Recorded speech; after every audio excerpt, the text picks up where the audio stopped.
દેશી પરોમણા એટલા માટે મહાપુરુષો આપણને પોકાર પાડી પાડી કહે છે કે ભજન કરો ભજન કરો ભજન કરો. ભજનની વાત એ કરવું નથી પડતું થાયા કરે છે. મહાપુરુષોની આ કરી કાષ્ટા છે. જય હો. આઠે પોરે ઓળંબા મારા ઉર્મો બીજી વાલી ન લાગે મને વાત મને વાલો વિચાર્યા ના મન વ્યાધોણ વાલાની સાથ. જો તમારું મન ગુરુ ચરણે વ્યાધાઈ ગયું ને તો વાત થઈ ગઈ પૂરી. મન વ્યાધોણો વાલાની સાથ મને વાલો વિચાર્યા ના વિસરે. આવી જને સદગુરુ મહારાજ આપણને શાન આપી છે અને શાનના આધારે પણ એ ભાગમાં હોય તો જ બળ હો. કોઈ રૂપિયાથી આ વેચાતું નથી મળતું. આ તો જેના ભાગમાં પડી છે એ જ આ પ્રમાણ વાપરી વાપરી શકાશે. બીજો કોઈ ના હાલી શકે. સંતો રાત દિવસ ઉજાગરા કરે. કોઈ મારા જેવો કોઈ મારા જેવો કોઈ મારા જેવો થાય છે. અમારે શોનભાઈ હીરોભાઈ અમારે જન્મમાં અજમલ ભારતી મહારાજના ડંકા વગાડ્યા. વાહ બાપુ વાહ. વિચાર તો કરો કે ગુરુ એક જ છે. ગુરુ કોઈ જુદો છે જ નહીં. ધન ગુરુ દેવા ધન ગુરુ દાતા. મારા ગુરુજીએ શબ્દ સુણાયો સાલ પડાવું મારા શરીર તળે સોનેરી રંગે મઢાવું. જો મોજડી શિવડાવું મારા ગુરુને પહેરાવું ને તો હમણાં તોલે તો હું ના આવું ના આવું. ભલે હોનાની મોજડી પહેરાવો તો તોલે ના આવું. જેમ કે એ કિંમત એની કિંમત જ કોઈ થાય નહીં. અઢળક અનમોલ એની કિંમત કોઈ કિંમત જ થાય નહીં. ગુરુની વાત આવે તો એ ભગવાનને પણ નમવું પડે. પરમાત્મા કૃષ્ણ ભગવાનને પણ નમવું પડે છે. દુર્વાસના ઋષિના શરણે જાતા, વશિષ્ઠ મુનિના શરણે રામચંદ્ર ભગવાન જાતા, અરે બાબા બાળીનાથના શરણે રામદેવ પીર મહારાજ જાતા અને શુક્રાચાર્યના શરણે રાક્ષસો જાતા. તો પછી આપણી તો શું વાત છે મારા? આપણે તો એક મનુષ્ય અવતાર આપણને આપ્યો છે અને આ અવતારે જો ફેર તમે જરા 84 લાખ યોની ફરતા ફરતા ફરતા ફરતા 84 લાખ યોની એટલે શું કહેવાય? એમાં તમારું થોડું થોડું થોડું થોડું પૂરું ભેળું થયું હોય અને એમાંથી તમને મનુષ્ય અવતાર મળે. તો એમાં પછી મેળખી નાખો ખોઈ નાખો તો ફેર હતા એના એ મને ખબર નાશ્યું ભમે પરદેશ તારું ઘર સંભાળ. જેમ 40 તેમ શેઠું પડશે માટે વળ પાછો તારું ઘર ધરશે. એટલા માટે મહાપુરુષો એક એક વાત ઉપર આપણને કેટલો ભાર આપ્યો છે. આપણે તો આ જોવા મહાપુરુષો આવું ભાગ્ય છે. એક અલમૂળ રત્ન મળ્યું છે અને અલમૂળ રત્નમાં આવી સભા એક બેઠી હતી અને આવી સભામાં ગુરુ નાનકની સભામાં બેઠા. મહાપુરુષો ઘણા એમના સેવકો પણ ઘણા. ગુરુ નાનક સ્ટેજ ઉપર આવી સત્સંગ ચાલુ કર્યું. એમ કરતા કરતા કરતા આખું સત્સંગ એમને પૂરું થયું પણ એક જ એમનો સેવક ડૂબળો હતો કે આજ બાપુને હું આદેશ કરું અને બાપુ કદાચ મને કોઈક આલુ તો મારા ઘરમાં હરખાઈ આવે. ઘરમાં કોઈ નથી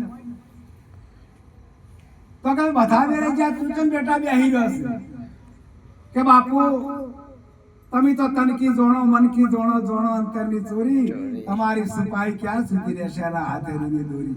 બાપુ હું ડૂબળો મારા ઘરમાં કોઈ અને જેવું છે નહીં અને મારા પર કૃપા કરો કે પેલી મોજડી મારી પડી છે જા બજારમાં વેચીને જે પૈસા લઈ લેજે જા પણ માથે ઉપાડજે. ગુરુ નાનકની મોજડી માથે ઉપાડી. કોને ગુરુ નાનકની મોજડી લેવી છે? ગુરુ નાનકની મોજડી કોઈ સવેલીઓ બેઠેલા ગુરુ નાનકની મોજડી ચાલે કે 5000 આલુ મેકી દે. આહા મારા ગુરુ મહારાજની મોજડી તો ફાટેલી છે પણ 5000 કિંમત છે ને કેવરાય કે થોડો હાજરો હેડું 10000 થોડો હાજરો હેડું લાખ રૂપિયા. આહા એક અમારે શોર મહારાજ જેવા હીરાભાઈ જેવા મહાપુરુષો બેઠા હતા. અમારે રણછોડ સાહેબ જેવા અને આટડી આવી ગયો ચડી ગયો. હીરા સમીરનો વેપારી કે ગુરુ નાનકની મોજડી લેવી છે કે હા ગુરુ નાનકની મોજડી લેવી છે તો પેલા ઓય મેકી દે ગાડા લેતા તારે જેટલું અઢળક ધન રૂપિયા બધું જોતું તો હું આપી દઉં પણ ગુરુ નાનકની મોજડી મારે લેવી. ઓહો હો હો જો મહારાજની મોજડીની આટલી કિંમત છે તો મારા ગુરુ મહારાજની કેટલી કિંમત હશે? વાહ વાહ. ના લઈને એને પૂજન કર્યું. અત્યારે પંજાબમાં તમે જુઓ ખટારા ઉપર મોજડીની ચિત્ર દોરેલું છે. જેમ કે ધન ગુરુદેવા ધન ગુરુદાતા મારા ગુરુજીએ શબ્દ સુનાયો. એક એક શબ્દ ઉપર વિચાર કરવા જેવી આનું માધ્યમ આવ્યું છે કે તમે મોજડીના તોલે ના આવ્યો, ગુરુના મોજડીના તોલે તમે ના આવી શકો. જેમ કે આ તો મારા સદગુરુના તોલે હું ના આવી કહું. અહીં લોકમાં કોઈ આવ્યું નથી તો આપણી ક્યાં વાત છે? આવી જેની વાત ગુરુની વાત આવે ને એટલે ગુરુ પ્રકાશમાં લઈ જાય, આવું અજવાળું કરી નાખે. ખાલી તમારા ચોપ પાડે તરત અજવાળું થઈ જાય. જેમ ગોળા ચોપ પાડો અને ઘરમાં અજવાળું અંધારું જતું રહે ને એવું સદગુરુ મહારાજ આપણું જ્ઞાન આપ્યું.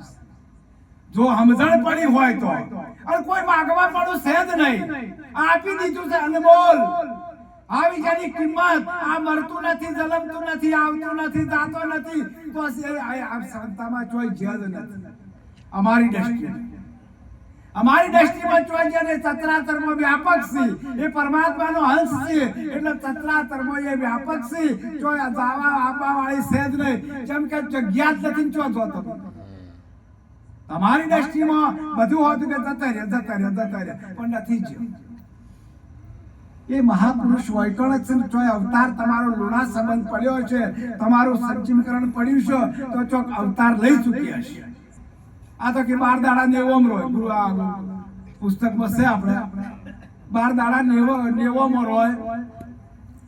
આપણે રોવા દુઃખ થાય એટલે એને દુઃખ થાય છે એમ ગરુડ પુરાણ કહે. પણ વાત સાચી છે. ખોટા રે પુસ્તક ખોટા પાણ્યા, ખોટા કાજીના કુરાણ, એવા દાડા આયા ટુકડા સુણજો દેવળ દેનાર.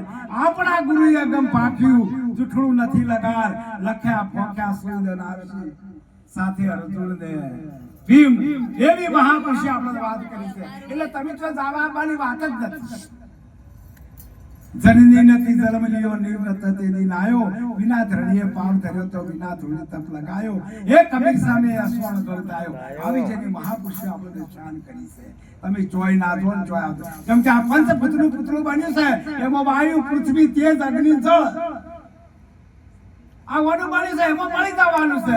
જેમાંથી આવ્યું એમાં મળી ગયું. પોણીમાં મળી ગયું, ધરતીમાં મળી ગયું, આકાશમાં મળી ગયું, અગ્નિમાં મળી ગયું. તો એમાં રીજ્યું શું? બોલનહાર જે બોલાવે છે ને એ જતો રહ્યો. ઓની કોઈ કિંમત નથી. ઓને ગમે તે તમે નાહી દો ને કોઈ કિંમત છે નહીં. એટલે કીધું કે પશુ કી પનિયા બને નરકા કુછ નહીં હોય, નર એસી કરણી કરે તો નરકા નારાયણ હોય. આવી જેની વાત એક એક શબ્દ ગુરુ મહારાજ આપણને શાન આપી છે ને એ શાનના આધારે ખૂબ ભજન કરો. મહાપુરુષો તો રાત દાડો ઉજાગરા મારે. હીરાભાઈ તો કોઈ ચારે જોવો તાણી ભજનમાં પણ એમનું રિઝલ્ટ મળ્યું. સોમ મહારાજ પણ એમનું રિઝલ્ટ માં આ શિક્ષિકા બાઈ શુક્લા ઉજાગરા કરી ચિંતા છે. એ રિટાયર થાય છે તેને આખું જિંદગી પૂરું થાય છે. શુલ્યા ભાઈ મજૂરી કરો છો, શુલ્યા બે હાઉસ હોય પણ એમણે કોટ લાજી છે. એક ઘેણ બેહી જી છે. એક કલમનો ઓબાને કાટી ખાટા ઓબાની કલમની જે કલમ કરો અને મેઠો ઓબો આવે તો આપણે ખબર ના પડે. એટલે કે ખડટળીઓને વેલો એ ભરમ્યો રે અરદ ઉરદ મોલઈ લાગ્યો, મને સદગુરુ મળ્યા પુરા રે અગમની ગમની ગમલાજી. જેમ કે જ્ઞાન એ શબ્દ જેને વલોયો છે ને, જ્ઞાનથી જેને શબ્દ વલોયો છે ને એમાં એક તોર ભાષા છે તત્વરૂપી. એ તત્વરૂપી એ તત્વ છે. તત્વમાં એ નથી આવતું, એ તત્વાતીત છે. એ ગુણમાં ના આવે તો બોલવામાં ક્યાંથી આવે? ના આવે. આ બોલતો જ નથી પણ જેમ છે એમ પ્રકૃતિના નિયમ પ્રમાણે એ થાયા કરે છે. એમે આપણે કોઈ કરતા નથી. આ તો કે હું કર્યું મારું કર્યું ન થાય. ભૂકા કાષ્ટમાં એક જીવડો ને પોણી પાવા કોણ જાય? તમે શું કરનારા છો? તમારાથી કોઈ થાય એમ જ નથી. એ તો પ્રકૃતિના નિયમ પ્રમાણે બધું થઈ જ રહ્યું છે કે નાની ઉંમરમાં મરી જાય પણ પ્રકૃતિના નિયમ પ્રમાણે મરી જાય. એમાં કોઈનો દોષ નથી. એટલા માટે મહાપુરુષો આપણને ખૂબ ભાર આપ્યો છે. સત્સંગ રૂપી કાલે પોચમ છે. આજ તો મહારાજના હુકમ થયો એટલે આવવું પડે. નાકી માયા કે નહીં હોય તો ચાલશે.